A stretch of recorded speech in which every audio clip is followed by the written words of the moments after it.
अहाँ सबके हमर नमस्कार। आइ अहाँ सब एकटा राम परिछन के गाना सुनू। मोहि लेलखिन सजनी मोरा मनमा, पहुनमा राघव। मोहि लेलखिन सजनी मोरा मनमा, पहुनमा राघव। हे हो पहुनमा राघव, सिया के सजन राघव।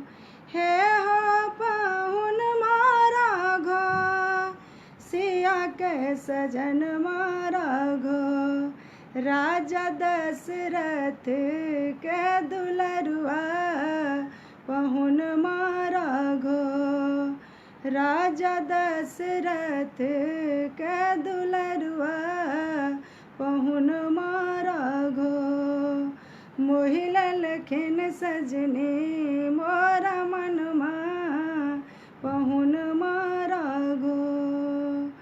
अखियन में कारी काजर, होठवा में पानक लाली। अखियन में कारी काजर, होठवा में पान लाली। लाल लाल सिर पर है पगरिया, पहुनमा राघव। लाल लाल सिर पर है पगरिया, पहुनमा राघव। राजा दशरथ के दुलरुआ, पहुनमा राघव। मोहि लेलखिन सजनी मोरा मनमा, पहुनमा राघव। चलो चलो परिछन सखी है, दुल्हा चुमावन सखी है।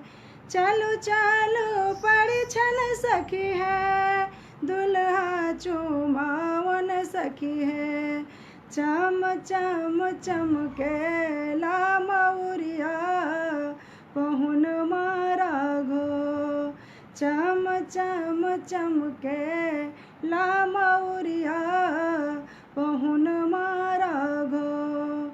मोहि लेलखिन सजनी मोरा मनमा, पहुनमा राघव। हे हो पहुनमा राघव, सिया के सजन राघव। राजा दशरथ के ललनमा, पहुनमा राघव। धन्यवाद।